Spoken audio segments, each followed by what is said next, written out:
Aku pernah merasa seperti es yang retak, membeku di dalam dunia yang dingin dan kejam. Halo, namaku Sari, aku berusia 19 tahun. Aku lahir dan besar di sebuah kota kecil bernama Bogor, Jawa Barat.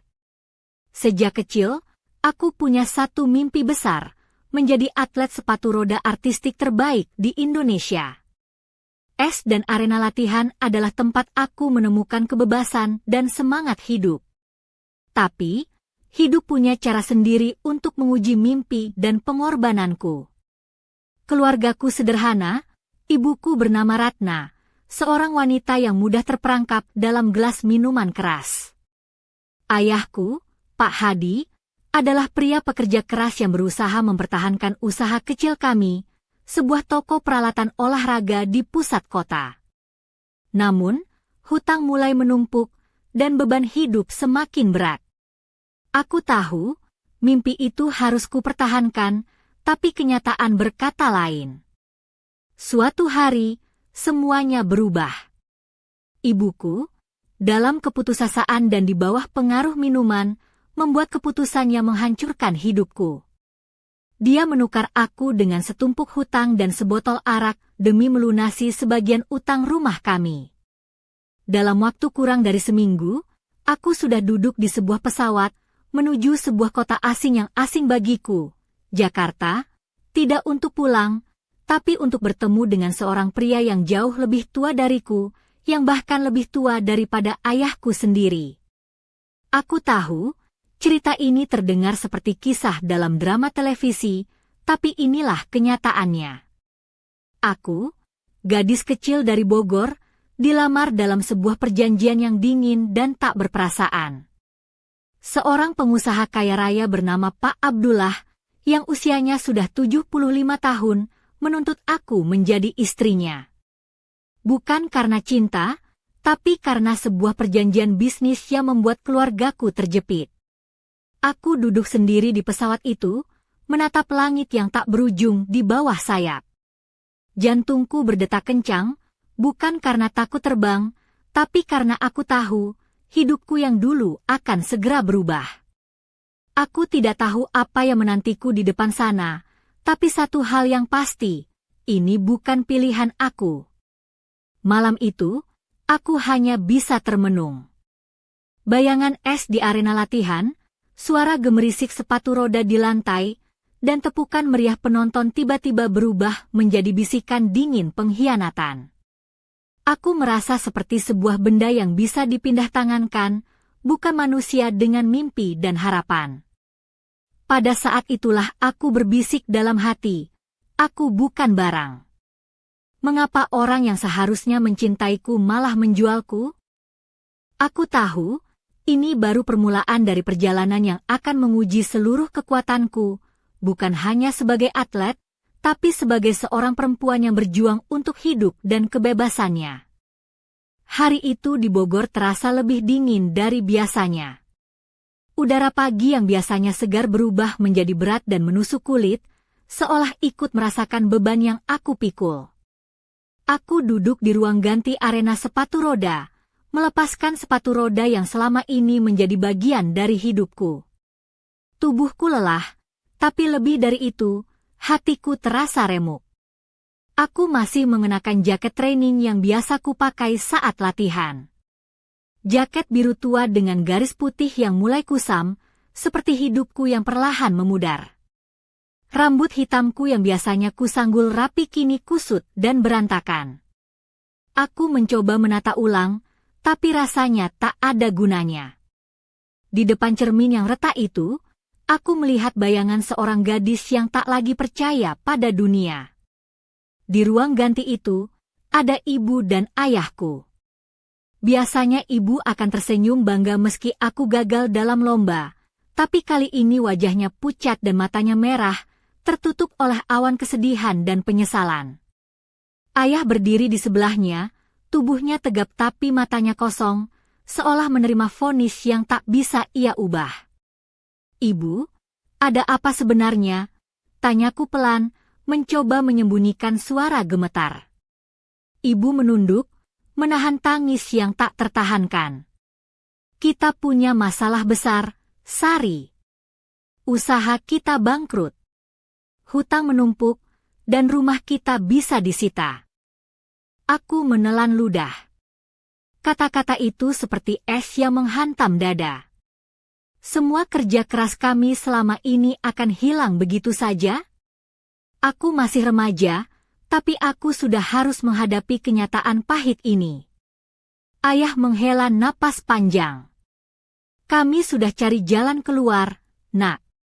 Ini satu-satunya cara. Maksud ayah bagaimana? Aku mulai merasa takut. Ibu memegang tanganku erat. Kami harus menikahkanmu dengan Pak Abdullah. Dia seorang pengusaha kaya di Jakarta. Usianya sudah tua, tapi dia mau membantu kita melunasi hutang dan menyelamatkan rumah. Aku tertawa getir, suaraku pecah. Apa? Menikah? Dengan siapa? Aku? Untuk apa aku menikah dengan orang tua itu? Aku bukan barang. Aku bisa bekerja, aku bisa berjuang sendiri. Ayah menatapku dengan mata yang penuh beban. Ini bukan pilihan, Sari. Kalau tidak, kita akan kehilangan segalanya. Air mataku mengalir tanpa bisa kuhentikan. Dunia yang selama ini aku kenal, yang penuh dengan harapan dan mimpi, runtuh dalam sekejap. Aku merasa seperti terbuang, seperti sebuah pion yang dipindahkan dalam permainan orang dewasa yang kejam. Malam itu aku duduk di dekat jendela rumah tua kami. Salju tipis mulai turun meski di Bogor jarang sekali terjadi. Aku memandang keluar, melihat butiran putih yang jatuh perlahan, membungkus dunia dengan kesunyian. Hatiku berdetak tidak teratur, seperti metronom yang rusak. Kenapa aku harus begini? Kenapa mereka yang seharusnya melindungiku malah mengkhianatiku? Bisikku dalam keheningan malam. Aku tahu, esok aku harus pergi. Meninggalkan Bogor, meninggalkan arena yang selama ini menjadi rumah kedua, meninggalkan keluarga yang kini terasa seperti musuh. Tapi aku belum siap. Aku masih ingin berteriak, melawan, menolak nasib yang dipaksakan ini. Namun, suara dalam hatiku berkata lain. Ini bukan akhir, ini awal dari perjuangan yang sebenarnya. Aku tahu, aku harus kuat, meski dunia tampak begitu dingin dan tak berperasaan. Keesokan harinya, aku duduk di Bandara Halim Perdana Kusuma, menatap pesawat yang akan membawaku ke Jakarta. Di tanganku ada surat perjanjian pernikahan yang harus kutandatangani sebelum keberangkatan. Aku merasa seperti terjebak dalam mimpi buruk yang tak berujung. Aku menggenggam erat surat itu, menahan tangis yang hampir pecah. Aku bertanya pada diri sendiri, apakah aku akan mampu bertahan dalam dunia yang asing ini? Dunia di mana aku bukan lagi Sari, gadis kecil dari Bogor yang bercita-cita tinggi, tapi hanya sebuah alat untuk melunasi hutang. Pesawat lepas landas, membawaku jauh dari rumah dan masa kecilku. Di jendela, langit Jakarta menyambutku dengan cahaya kota yang berkilauan, tapi aku hanya merasakan kegelapan dalam hati. Aku tahu, perjalanan ini baru dimulai, dan aku harus siap menghadapi apapun yang menantiku di sana. Tangan kecilku menggenggam erat harapan terakhir yang aku miliki, sebuah kehidupan yang bebas, sebuah masa depan yang kupilih sendiri. Tapi untuk saat ini, aku hanya bisa menunggu dan bertanya pada langit, apakah nasib akan mengizinkan aku untuk terbang bebas suatu hari nanti? Jakarta menyambutku dengan gemerlap lampu dan hiruk-pikuk kota yang tak pernah tidur. Tapi di dalam diriku, ada kehampaan yang sulit digambarkan. Bandara Soekarno-Hatta terasa seperti gerbang masuk ke dunia yang asing dan penuh teka-teki, dunia yang tak pernah aku bayangkan sebelumnya. Saat aku melangkah keluar dari pesawat, seorang pria paruh baya dengan jas rapi menungguku. Dia mengenakan setelan hitam yang sempurna, raut wajahnya dingin dan tanpa ekspresi. Tak ada sapaan hangat, hanya anggukan singkat dan isyarat agar aku mengikuti ke mobil mewah yang terparkir tak jauh dari sana. Mobil itu adalah sebuah sedan hitam berlapis kaca gelap dengan lambang emas di pintu. Bau wangi oud dan kayu cendana memenuhi kabin yang mewah. Setiap detik perjalanan membuat jantungku berdegup semakin kencang. Aku memandang keluar jendela, melihat gedung-gedung pencakar langit dan jalanan yang padat, tapi semuanya terasa seperti pertunjukan asing yang aku tonton dari balik kaca. Aku tidak tahu apa yang akan terjadi, pikirku. Apakah aku akan kehilangan segalanya? Atau justru menemukan sesuatu yang baru? Tapi jawaban itu seolah tersembunyi di balik bayangan kota ini. Aku sampai di sebuah gedung megah yang mirip istana modern. Dindingnya berlapis marmer putih dan emas, dihiasi ornamen-ornamen khas Nusantara yang anggun. Di dalamnya, segala sesuatu tampak sempurna, tapi dingin dan kaku. Seperti sebuah panggung di mana aku menjadi pemeran utama tanpa naskah. Tak lama kemudian, aku dipertemukan dengan seorang wanita muda bernama Indah, salah satu pelayan istana. Ia mengenakan kebaya sutra berwarna krem yang dipadukan dengan kain batik halus. Wajahnya cantik, tapi senyumnya terasa dipaksakan dan tatapannya kosong. Ia membantuku melepas jaket dan membawaku ke kamar yang sudah disiapkan. Kamar itu luas, dengan lantai kayu yang mengkilap dan tirai sutra berwarna emas yang mengalir lembut tertiup angin dari jendela besar. Ada lemari penuh pakaian mewah, sepatu berkilauan, dan perhiasan yang berjejer rapi. Semua itu terlihat seperti hadiah, tapi bagiku, ia lebih terasa seperti belenggu. Aku duduk di tepi tempat tidur, merasakan getaran dingin dari lantai kayu ke dalam tulang. Aku menyentuh sebuah gaun putih dengan sulaman manik-manik yang terletak di atas ranjang. Gaun itu indah, tapi bukan untukku. Itu adalah pakaian yang akan kupakai nanti malam dalam upacara yang aku sendiri tak tahu artinya. Hampir sepanjang hari aku terdiam, menyerap setiap detail ruang itu dan bertanya-tanya apa arti kebebasan dalam dunia yang penuh aturan dan tradisi yang asing bagiku. Sore menjelang malam, seorang pria tua bernama Pak Abdullah datang. Ia mengenakan baju koko putih dengan sarung sutra warna coklat keemasan. Wajahnya keriput dan lelah, tapi ada seberkas tatapan tajam yang sulit kuartikan. Matanya seperti menyimpan rahasia yang berat, dan senyumnya tak pernah sampai ke matanya. Pak Abdullah menyapaku dengan suara rendah dan tegas, namun sopan. Sari, aku tahu ini sulit bagimu. Tapi aku ingin kau mengerti, ini bukan hanya tentang kita, tapi tentang keluarga dan masa depan yang harus kita jaga. Aku menggeleng pelan. Kata-katanya seperti angin yang berhembus dingin, tidak menghangatkan hatiku. Tapi aku bukan milik siapapun, Pak. Aku punya mimpi. Aku ingin mengejar hidupku sendiri. Ia menatapku lama, lalu berkata, mimpi bisa berubah, Sari. Dan kadang, kita harus memilih jalan yang paling sulit untuk melindungi mereka yang kita cintai. Malam itu aku melewati waktu dalam kesunyian yang menusuk. Aku duduk di balkon, memandang bintang-bintang yang tersembunyi di balik kabut polusi kota. Di luar sana, dunia terus berputar tanpa peduli pada kisah kecil yang sedang kujalani. Aku tahu, aku harus menghadapi malam pertamaku di sini, di dunia yang bukan pilihanku. Dunia di mana aku harus menjadi istri seorang pria yang jauh lebih tua, yang aku tidak tahu apa arti cinta baginya. Hatiku berdebar seperti saat aku bersiap melompat di arena sepatu roda dulu. Tapi kali ini, bukan suara sorak-sorai yang menyambut, melainkan hening dan ketakutan yang mencekam. Aku menarik nafas dalam-dalam. Mungkin ini adalah ujian terbesar dalam hidupku. Tapi aku masih punya satu harapan kecil yang kupeluk erat, bahwa aku akan menemukan kekuatan dalam diriku untuk bertahan, dan mungkin untuk melawan.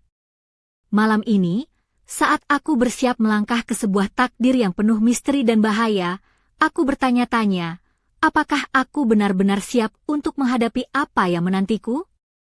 Malam itu, ketika langit Jakarta gelap dan sunyi, aku duduk di sudut ruangan yang luas dan dingin.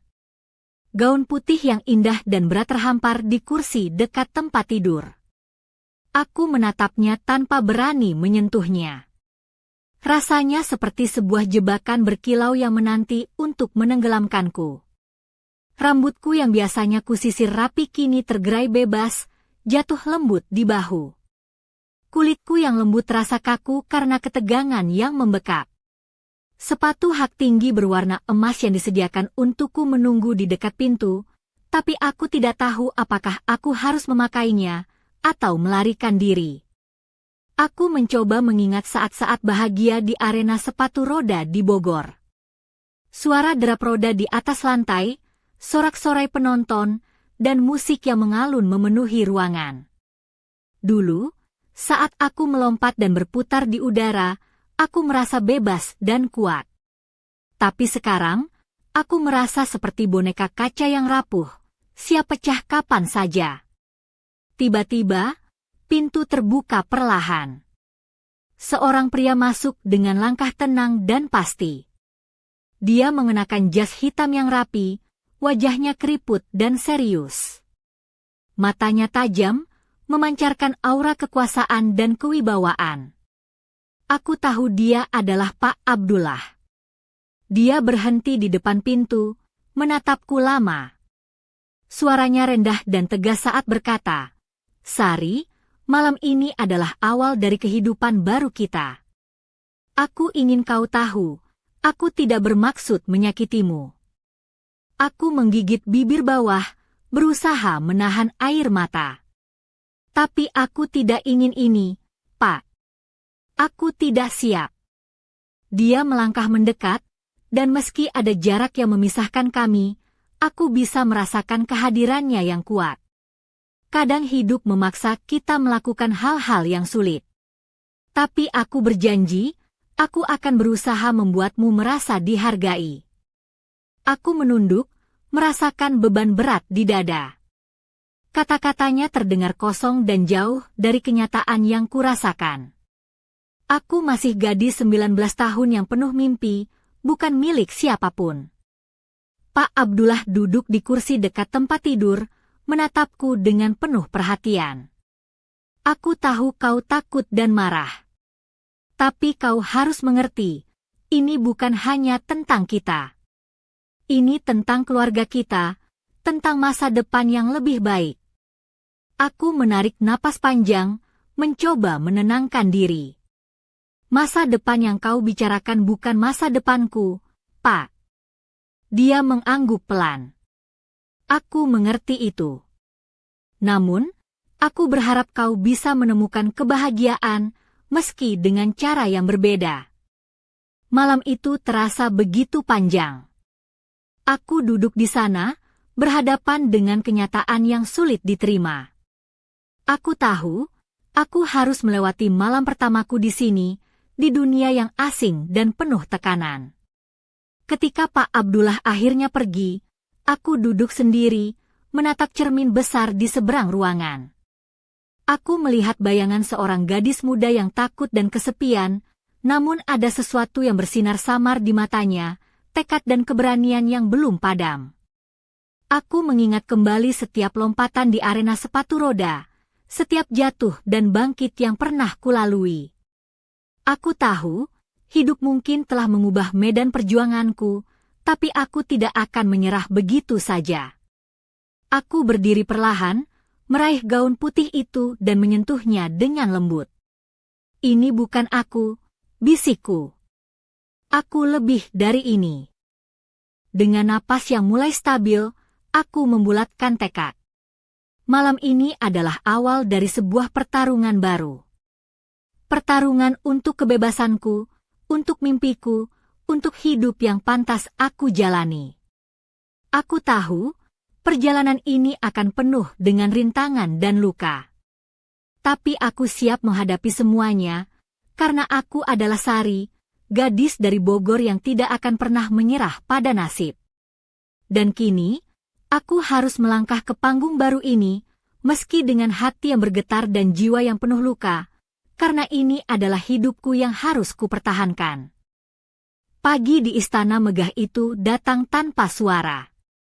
Sinar matahari menyelinap pelan melalui tirai sutra, menari-nari di atas lantai marmer yang dingin.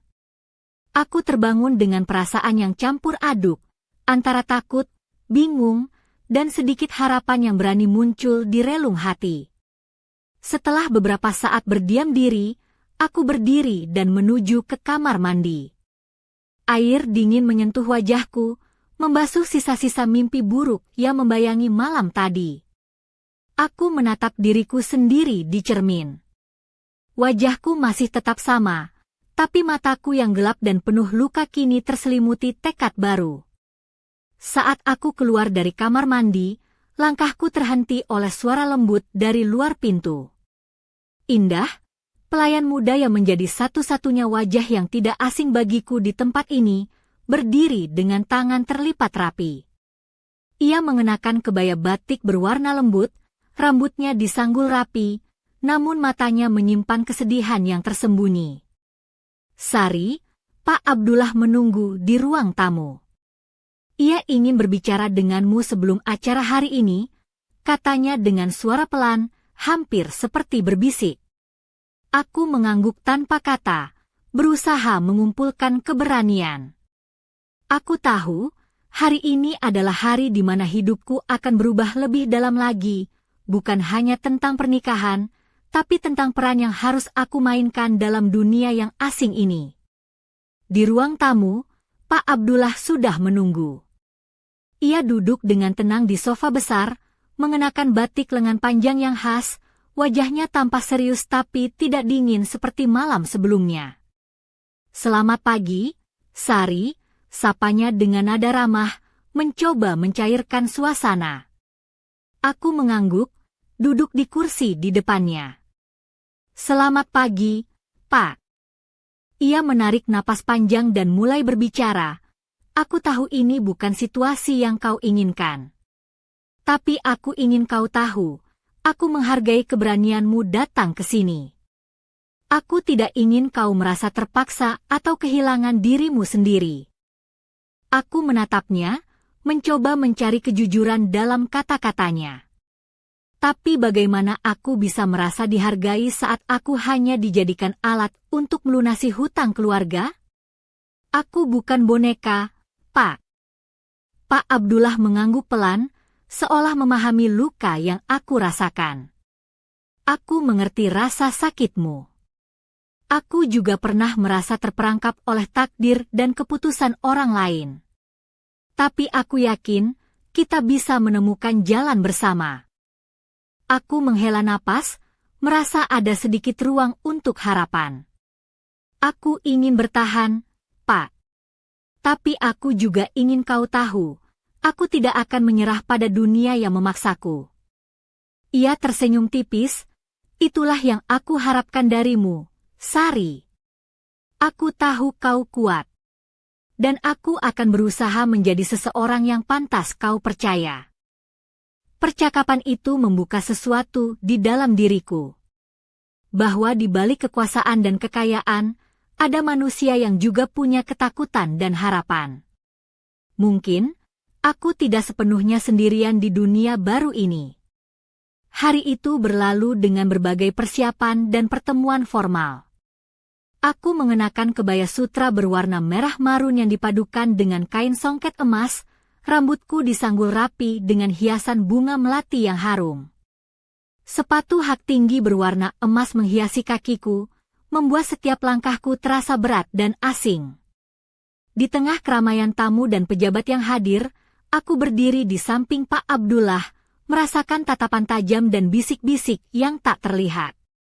Aku bukanlah bagian dari dunia mereka, tapi aku harus belajar untuk berdiri tegak di dalamnya. Saat upacara pernikahan berlangsung, Aku menatap mata Pak Abdullah yang kini terlihat berbeda, lebih lembut, tapi tetap penuh kewibawaan. Aku tahu, ini bukan akhir dari perjalananku. Ini adalah babak baru yang penuh tantangan dan teka-teki. Namun, di balik senyum dan harapan, hatiku tetap bertanya-tanya, apa yang sebenarnya menantiku di balik kemewahan dan kekuasaan ini? Dan bagaimana aku bisa menemukan kebebasan yang selama ini aku impikan? Aku menarik napas dalam-dalam, siap menghadapi hari-hari yang akan datang. Karena aku tahu, aku bukan lagi gadis kecil dari Bogor yang berlari di arena sepatu roda. Aku adalah Sari, seorang pejuang yang harus menemukan jalan pulang, meski jalan itu penuh dengan bayang-bayang dan misteri. Malam setelah upacara pernikahan itu, aku duduk di ruang pribadiku yang luas tapi sunyi, dikelilingi oleh kemewahan yang terasa seperti penjara. Gaun pengantin putih yang aku kenakan tadi malam masih tersimpan rapi, namun hatiku terasa remuk dan penuh pertanyaan yang tak terjawab. Aku teringat kata-kata Pak Abdullah tentang harapan dan kebersamaan. Tapi kenyataannya, aku merasa seperti terasing dalam dunia yang asing ini. Setiap sudut istana yang megah ini menyimpan rahasia, dan aku hanyalah tamu yang belum diundang. Pikiran-pikiran itu berkecamuk dalam benakku. Aku bertanya-tanya apakah aku bisa bertahan di sini, dalam pernikahan yang bukan pilihanku dan bersama pria yang aku tak mengerti. Aku duduk di tepi tempat tidur, menunduk, dan merasakan air mata mulai mengalir. Bukan hanya karena takut atau kesepian, tapi juga karena amarah yang membara, amarkah pada ibuku, pada ayahku, pada dunia yang memperlakukan aku seperti barang dagangan. Aku tidak seharusnya di sini, bisikku pada diri sendiri. Aku bukan milik siapa-siapa. Saat itu, pintu terbuka perlahan. Seorang wanita muda masuk, mengenakan kebaya putih dengan rapi, wajahnya tenang tapi penuh empati. Namanya Ratna, salah satu pelayan istana yang dipercaya untuk membantuku beradaptasi. Dia duduk di sebelahku, tanpa berkata banyak, hanya menawarkan kehadirannya yang hangat. Kadang, kehadiran tanpa kata itu lebih berarti daripada ribuan kalimat. Ini berat, ya, nak, katanya pelan. Tapi kau tidak sendirian. Aku menatapnya, merasakan sedikit kelegaan. Ternyata, di balik dinding-dinding megah ini, ada hati yang memahami. Bagaimana aku bisa bertahan? Tanyaku, suara serak. Dengan terus ingat siapa dirimu sebenarnya, jawabnya. Jangan biarkan tempat ini mengambil hatimu. Kau lebih dari apa yang mereka pikirkan. Malam itu aku belajar sesuatu yang penting. Aku mungkin terjebak dalam situasi yang tidak kuinginkan, tapi aku masih punya kendali atas diriku sendiri. Aku masih bisa memilih bagaimana aku merespon keadaan. Keesokan harinya, aku berjalan ke taman istana, mencari udara segar. Angin berhembus lembut membawa aroma melati dan cendana. Di sana, aku bertemu dengan seorang pria muda yang berbeda dari Pak Abdullah, berpakaian rapi tapi santai, dengan mata yang tajam dan penuh perhatian. Namanya Halim, putra bungsu Pak Abdullah. Ia baru saja kembali dari luar negeri, dan kabarnya akan mengambil alih beberapa urusan keluarga. Halim menyapaku dengan senyum hangat, tapi ada sesuatu di matanya yang membuatku waspada. Aku dengar banyak cerita tentangmu, katanya perlahan. Aku ingin tahu siapa sebenarnya Sari. Aku tersentak. Aku belum siap membuka diri, apalagi pada orang yang mungkin menjadi musuh atau sekutu dalam dunia ini. Tolong jangan percaya semua yang kau dengar, jawabku singkat. Dia mengangguk, tapi tatapannya tetap intens. Aku di sini bukan untuk menghakimimu. Aku di sini untuk membantu. Pertemuan itu meninggalkan perasaan campur aduk. Di satu sisi, aku merasa ada harapan baru. Di sisi lain, aku tahu bahwa dunia di istana ini penuh dengan intrik dan bahaya. Aku kembali ke kamarku, duduk termenung. Hatiku berdebar, seperti saat aku bersiap melakukan lompatan di arena sepatu roda dulu. Bedanya, sekarang aku melompat ke dalam ketidakpastian yang jauh lebih besar. Aku sadar, ini baru permulaan. Pertarungan sesungguhnya belum dimulai. Dan aku harus mempersiapkan diri untuk menghadapi badai yang lebih besar daripada yang pernah aku bayangkan. Namun, di balik semua ketakutan itu, ada satu hal yang mulai tumbuh dalam diriku, keberanian. Keberanian untuk melawan, untuk bertahan, dan untuk menemukan jalan pulang ke hidupku sendiri. Hari-hari berlalu dengan cepat di istana yang megah namun penuh dengan bayangan dan rahasia ini. Aku mulai merasakan bahwa ada sesuatu yang tersembunyi di balik senyum manis para pelayan dan sikap sopan tamu-tamu yang datang dan pergi. Dunia ini bukan hanya soal kemewahan, tapi juga permainan kekuasaan yang kejam. Suatu sore, ketika aku sedang berjalan di lorong panjang yang dipenuhi lukisan-lukisan para leluhur keluarga Pak Abdullah, aku melihat sesuatu yang tidak seharusnya kulihat. Di balik sebuah pintu setengah terbuka, aku menangkap suara-suara percakapan serius antara beberapa pria berjas rapi dan seorang wanita paruh baya yang tampak tegang. Aku bersembunyi di balik tiang, hati berdebar kencang. Kata-kata mereka berbisik seperti angin malam yang dingin. Kontrak pernikahan ini bukan hanya soal hutang, kata salah satu pria dengan suara rendah. Ada dokumen rahasia yang harus tetap tersembunyi. Jika bocor, semuanya bisa hancur. Wanita itu mengangguk, matanya berkaca-kaca. Sari tidak tahu apa-apa, tapi dia semakin curiga. Kita harus bergerak cepat. Aku merasakan dingin menjalar ke tulang belakang.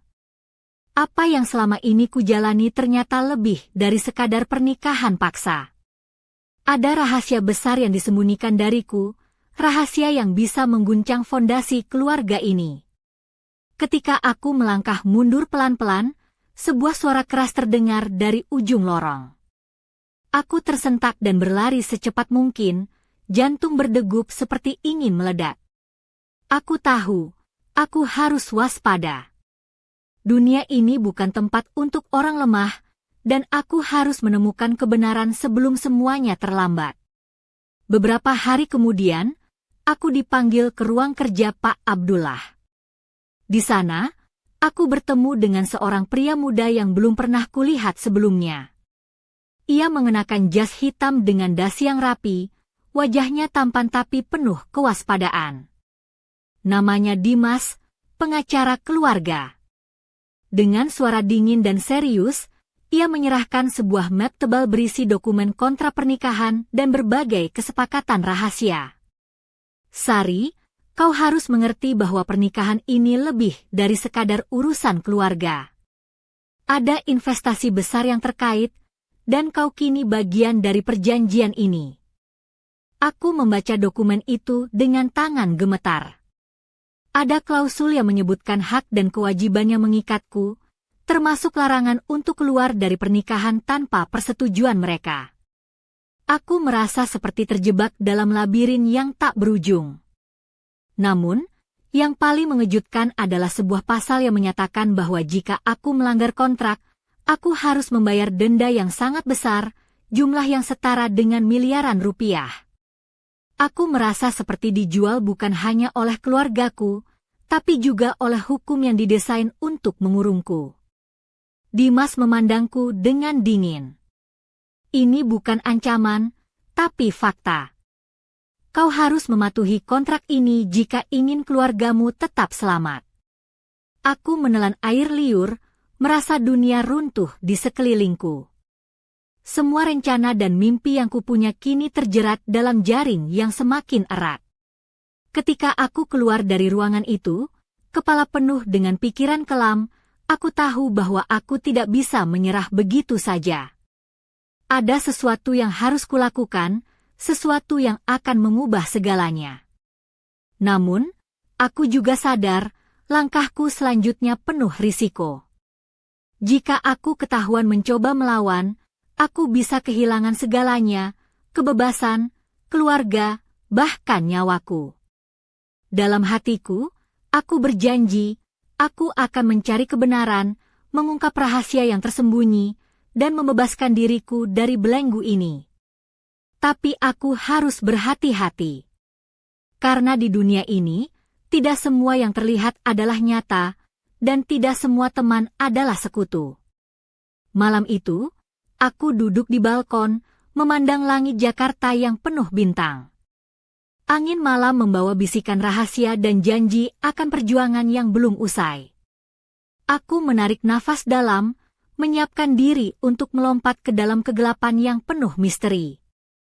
Aku tahu, ini adalah babak baru dalam hidupku, babak yang penuh dengan jebakan, pengkhianatan, dan keberanian. Dan aku siap mengambil risiko itu, meski nyawa menjadi taruhannya. Hari-hari setelah aku mengetahui isi kontrak rahasia itu berubah menjadi mimpi buruk yang tak berujung. Setiap langkah yang kuambil diawasi dengan ketat, setiap kata yang kuucapkan selalu dipantau.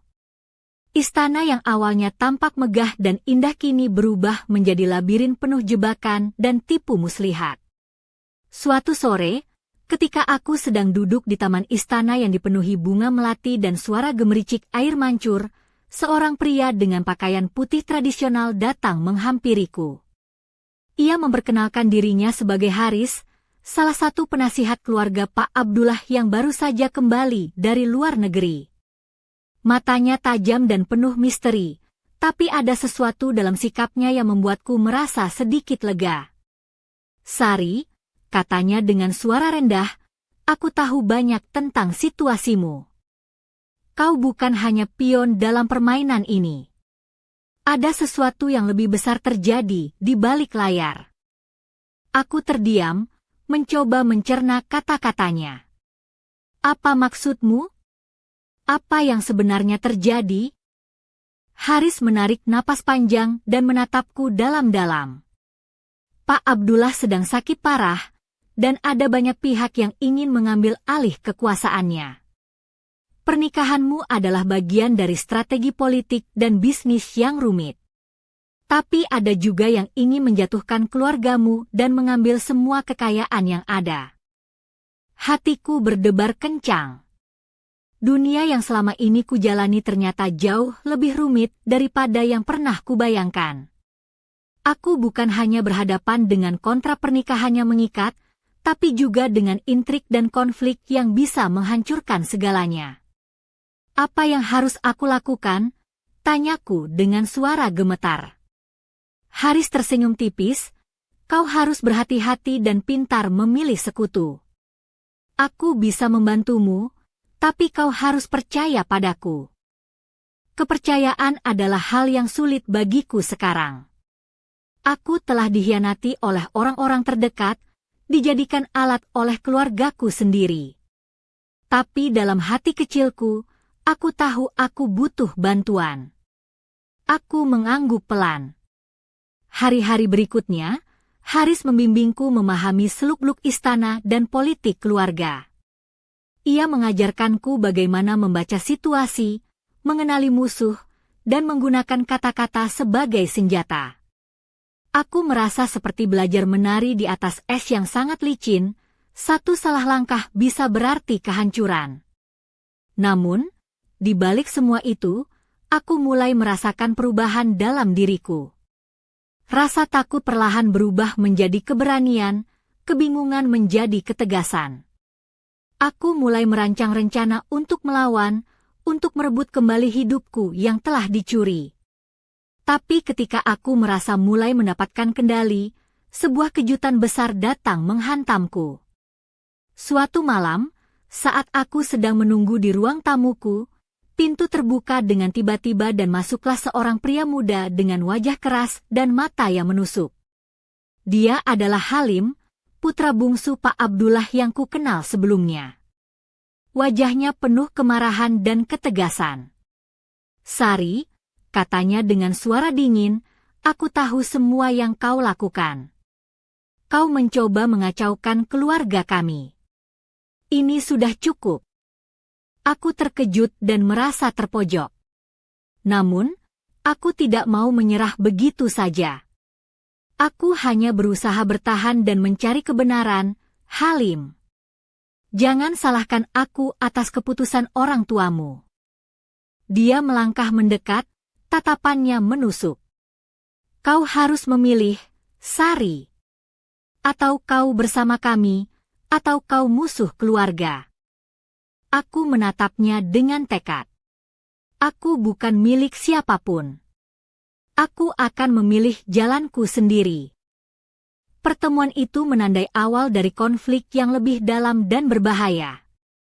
Aku tahu, aku harus bersiap menghadapi badai yang lebih besar dari sebelumnya. Dunia istana yang glamor ini ternyata penuh dengan pengkhianatan dan peperangan yang tak terlihat. Malam itu, aku berdiri di balkon, menatap langit gelap yang berkilauan oleh cahaya bintang. Hatiku bergetar seperti saat aku berdiri di atas es, bersiap melakukan lompatan yang menentukan hidupku. Aku tahu, aku harus melompat, meski tanpa jaring pengaman. Karena hanya dengan keberanian itulah aku bisa menemukan kebebasan yang selama ini kuimpikan. Namun, di balik semua itu, ada satu pertanyaan yang terus menghantui. Apakah aku siap menghadapi konsekuensi dari pilihan itu? Ketegangan di dalam istana semakin memuncak seperti badai yang tak bisa lagi ditahan. Setiap sudut ruangan dipenuhi bisik-bisik dan tatapan penuh curiga. Aku merasa seperti pemain catur yang dipaksa bergerak di atas papan yang penuh ranjau, di mana satu langkah salah bisa menghancurkan segalaku. Malam itu, aku berdiri di ruang kerja Pak Abdullah, menyaksikan bayangan dirinya yang samar di balik tirai tebal. Tubuhnya kurus dan lemah, tapi mata yang dulu penuh wibawa kini tampak samar dan penuh rahasia. Di sampingnya berdiri Haris, penasihat keluarga yang kini menjadi sekutuku. Suara langkah berat terdengar di koridor, dan pintu terbuka dengan cepat. Masuklah Halim, putra bungsu keluarga, dengan wajah yang penuh kemarahan yang membara. Tatapan tajamnya menembus ruangan, mengirim gelombang ketegangan yang hampir bisa dirasakan. "Kami tahu rencanamu, Sari," suaranya seperti petir yang menggelegar. "Kau mencoba merusak kehormatan keluarga kami dengan mengadu domba dan bersekongkol dengan musuh." Aku mengangkat dagu, menatapnya tanpa gentar. "Aku hanya ingin kebebasan dan kebenaran. Aku bukan boneka yang bisa kalian mainkan sesuka hati." Halim melangkah maju, suaranya berubah menjadi bisikan yang mengancam, "Kau tidak tahu apa yang kau hadapi. Ini bukan hanya tentang cinta atau pernikahan. Ini adalah perang, perang untuk kekuasaan, kehormatan, dan masa depan keluarga." Di ruangan yang penuh ketegangan itu, aku menyadari sebuah kebenaran yang mengerikan. Aku bukan hanya terjebak dalam ikatan pernikahan yang tak kuinginkan, tapi juga dalam pertarungan berdarah yang dipenuhi pengkhianatan dan tipu daya. Saat itu, pintu terbuka lagi dan masuklah seorang wanita anggun tapi dingin, Fatimah, putri sulung Pak Abdullah. Matanya yang tajam seperti pisau menatapku penuh kebencian. "Kau adalah ancaman bagi semua yang kami perjuangkan," katanya dengan nada menusuk. "Dan kami tidak akan membiarkanmu menang." Dalam sekejap, ruangan itu berubah menjadi arena perang yang sunyi. Kata-kata menjadi senjata, tatapan menjadi peluru. Aku merasakan jantungku berdegup kencang seperti detak drum perang. Namun, di tengah tekanan itu, aku merasakan sesuatu yang baru tumbuh dalam diriku, sebuah kekuatan yang selama ini tersembunyi. Aku bukan lagi gadis kecil yang takut dan pasrah. Aku adalah pejuang yang siap melawan, siap menghadapi kegelapan dengan api keberanian. Aku menatap mereka semua, suaraku penuh dengan tekad yang membara. Kalian pikir aku akan menyerah? Aku akan bertahan. Aku akan melawan. Dan aku akan membuktikan bahwa aku lebih dari sekadar korban dalam permainan kalian. Mereka terdiam, seolah tersentak oleh keberanianku yang tiba-tiba muncul seperti badai yang mengguncang istana megah ini. Tiba-tiba, suara langkah kaki yang berat terdengar dari pintu belakang. Masuklah Pak Abdullah, wajahnya pucat dan penuh penderitaan, tapi matanya tetap menyimpan api kewibawaan. Ia melangkah ke tengah ruangan dan berkata dengan suara parau, "Ini bukan lagi soal siapa yang benar atau salah. Ini soal keluarga kita yang sedang runtuh. Kita harus bersatu, atau semuanya akan hancur." Namun, aku tahu, kata-kata itu hanyalah bayangan samar dari kekuatan yang semakin melemah. Di balik kemewahan dan kekuasaan, ada kegelapan yang siap menelan semuanya. Aku berdiri di tengah badai itu, merasakan tekanan yang hampir mematahkan tulang. Tapi aku tidak akan jatuh. Aku akan berdiri dan melawan, karena aku adalah Sari, gadis dari Bogor yang menolak menjadi tawanan takdir. Malam itu, di tengah kegelapan dan konflik, aku berjanji pada diriku sendiri bahwa aku tidak akan membiarkan api dalam hatiku padam. Aku akan terus melangkah, meski jalan di depanku penuh dengan duri dan badai. Karena hanya dengan keberanian itulah aku bisa menemukan cahaya di ujung lorong yang panjang dan gelap ini. Dan saat aku menatap keluar jendela, aku tahu, pertarungan sesungguhnya baru saja dimulai. Malam itu, saat istana mulai tenggelam dalam keheningan yang berat, aku duduk di kamar pribadiku, menatap bayangan diriku sendiri yang terpantul di cermin besar berbingkai emas. Wajahku yang dulu cerah penuh mimpi kini terlihat lelah dan penuh luka, tapi mataku tetap memancarkan tekad yang tak tergoyahkan. Aku tahu, pernikahan ini bukanlah awal dari kebahagiaan yang kuimpikan. Ini adalah pintu masuk ke dunia yang penuh dengan intrik, pengkhianatan, dan pertarungan yang melelahkan. Namun, aku juga tahu bahwa aku bukan lagi gadis yang mudah menyerah. Di balik kemewahan dan kilau istana ini, aku merasa terperangkap seperti burung dalam sangkar emas. Tapi burung pun bisa belajar terbang jika ia berani mencoba.